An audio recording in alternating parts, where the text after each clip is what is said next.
At my father's funeral, my cousin pulled me aside and whispered, "By the way, we split Grandpa's inheritance without you. You were too unstable to handle money." I hadn't even been told Grandpa died. Turns out, they'd been cashing his pension for months while he was on life support. When I demanded answers, my aunt said, "You were always the sensitive one. This is why you don't deserve a dime." I'm from a small town outside Lincoln, Nebraska. You'd think in a place that small, family would mean everything. That's what I grew up believing. My dad was a simple man. He worked his whole life at the local plant. He didn't show a lot of affection, but you knew he loved you by the way he looked at you, or the way he checked your tires before a trip without saying a word. My grandpa, his dad, was harder. He was ex-army. Always pushing me to be tougher.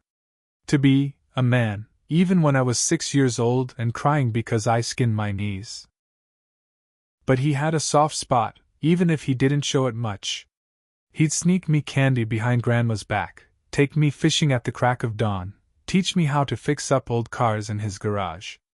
Those were some of the only good memories I have from childhood. When I was in my early 20s, I hit a rough patch. Bad breakup. Drinking too much. Got a DUI that nearly cost me everything. My family never really let me live it down. Even after I got help, went to therapy, cleaned up, and got a steady job, they still looked at me like I was one drink away from falling apart. Then last year happened. I was living about 6 hours away by then. One night I got a call from my cousin Jenna. Her voice was weird, too casual. "Hey, just wanted to let you know, your dad's not doing great. You might want to come down." No urgency. No real details. Just that. I packed a bag and hit the road right away. Halfway there, she texted me. "Envy him. He passed." "No, I'm sorry. No, nothing. Just envy him." I pulled over on the side of the highway and cried until I couldn't breathe. When I finally made it home, the funeral was already arranged. I showed up at the church still dazed, running on fumes and grief. I barely remember the service. I just remember standing outside afterward, staring at nothing, feeling like the ground wasn't real. That's when Jenna grabbed me. She pulled me behind the church like we were sneaking off to smoke when we were kids. She leaned in close and said, real casual, "Oh, by the way, we split Grandpa's inheritance without you. You were too unstable to handle money." I blinked. I thought maybe I hadn't heard her right. "Grandpa's what?" She smiled. "Yeah. He died a few months ago. You didn't know?" I swear, for a second, the world stopped moving. I hadn't even known he was sick. No one had called. No one had texted. I missed everything. The hospital stay, his final days, his funeral. They had shut me out completely. When I finally managed to ask why, Jenna shrugged. "It just didn't seem like you could handle it." "Handle what? My grandfather dying?" Later, I found out the truth.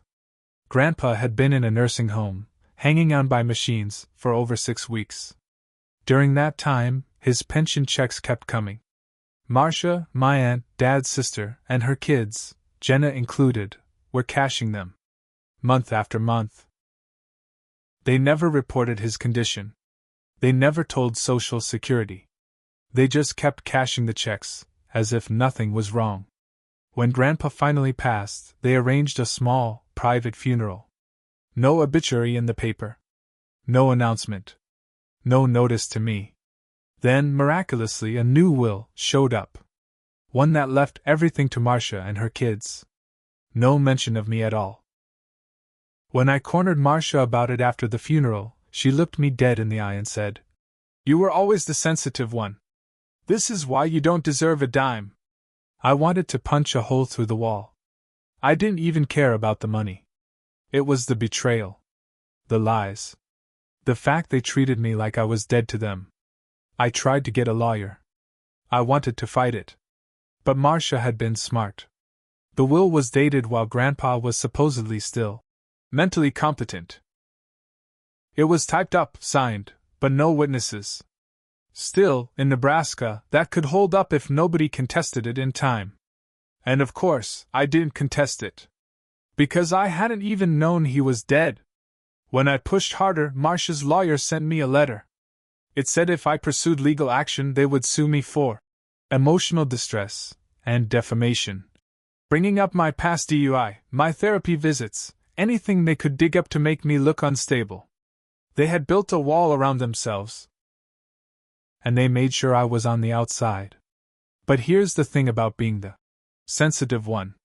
It means you feel everything deeply, including anger. They thought they broke me.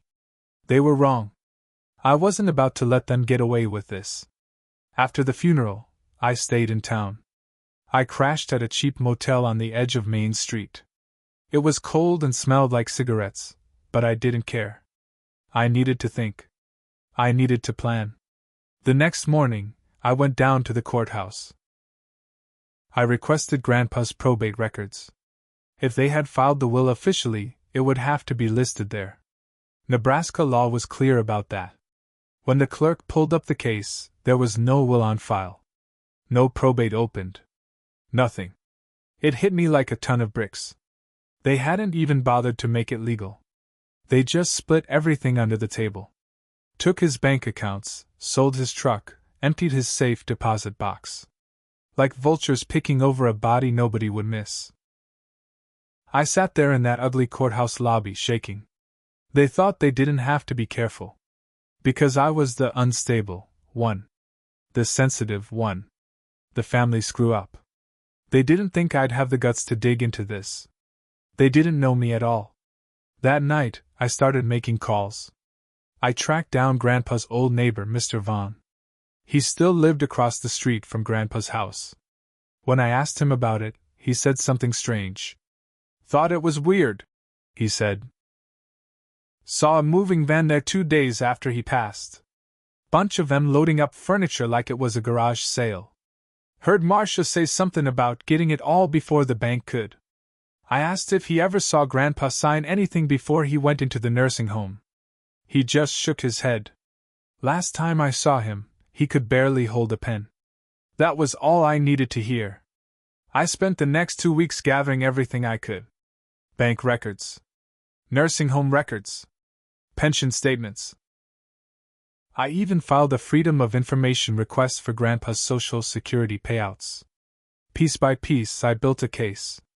Grandpa's pension had kept paying for 4 months after he was declared non-responsive. Marcia and Jenna had been cashing the checks to a joint account they helped Grandpa set up years ago. And worst of all, the nursing home record showed Grandpa had severe dementia at the time they claimed he signed a new will. I had them dead to rights. I hired a new lawyer. A bulldog from Omaha. A woman named Rachel who didn't scare easy. She took one look at the evidence and smiled. We're gonna make their lives hell, she said. I filed a lawsuit for fraud, elder abuse, theft, and wrongful conversion of assets. I also contacted Adult Protective Services to open an investigation into financial exploitation. The court slapped them with a freeze order on all assets linked to Grandpa's estate. Jenna's new car? Repossessed. Marcia's kitchen remodel? Half finished, workers walking off the job because they weren't getting paid. They started freaking out. Suddenly, I wasn't the unstable one. I was the nightmare they couldn't shake. Marcia called me one night crying. Actually crying. How could you do this to your own family? She sobbed into the phone. I let her cry. I let her rant. I let her call me every name in the book. And when she was done, I said very calmly, You made your choice. Now live with it. Then I hung up. As the court case heated up, more ugly truths started leaking out. Turns out, Grandpa did try to call me from the nursing home. 6 times. He left voicemails on my old number, the one I lost after moving to a different phone carrier. I never heard them. But the nursing home had records of him asking the staff to help him call my grandson. They even logged it in his chart. He had been asking for me while they were busy cleaning out his bank account. That broke me worse than anything else.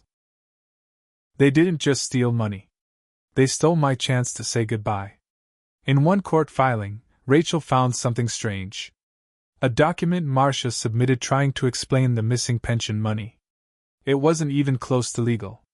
It was a handwritten agreement, supposedly signed by Grandpa, saying he gifted everything to her and Jenna because they were the only ones who cared. The signature? A shaky scrawl that barely looked human. Rachel got a handwriting expert. We had Grandpa's real signature from all kinds of official papers over the years. Driver's license renewals, military records, bank accounts. The expert's report was brutal. There is a strong probability that the signature was forged, or at minimum, signed by someone physically unable to consent knowingly. When that report hit, Marcia's lawyer quit. Just dropped her cold. I heard later that Marcia tried to represent herself for a while. It went about as well as you'd expect. She showed up to court looking like she hadn't slept in days. Hair wild. Clothes wrinkled. She tried to argue that family matters should stay private. That I was hurting everyone by dragging things into court. The judge didn't care. In fact, the judge was angry. He said it was one of the most disturbing cases of elder exploitation he'd seen in his courtroom.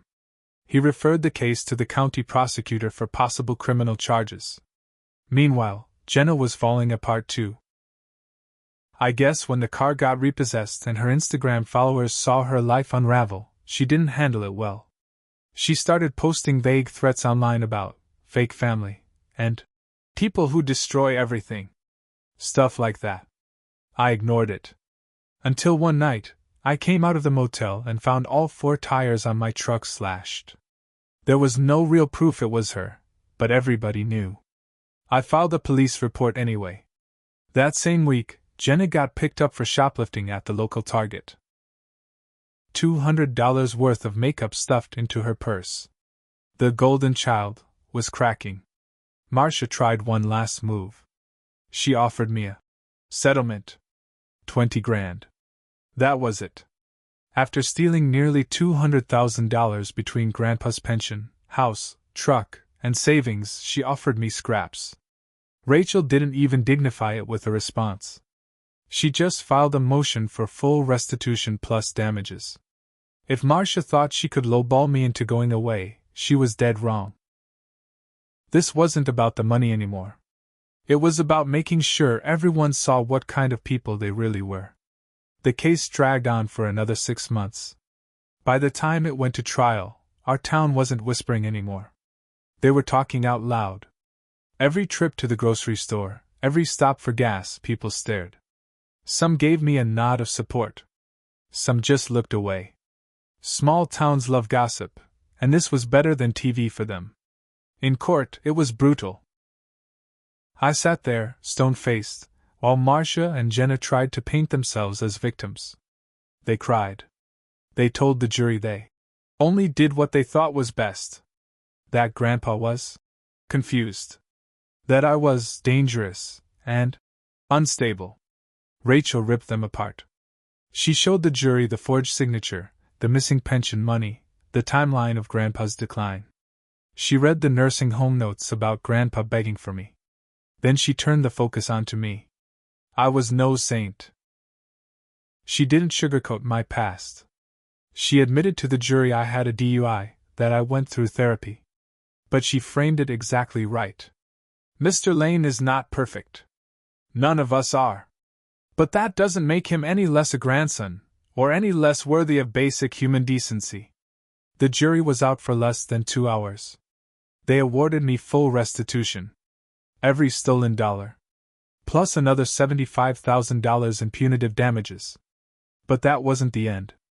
The county prosecutor moved forward with criminal charges. Marcia was charged with elder abuse, fraud, and financial exploitation. Jenna got charged with fraud too, since she helped cash the checks and cover it up.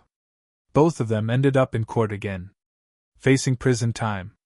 The day Marcia was sentenced, I showed up at the courthouse. Not to gloat. Not to celebrate. Just to be seen.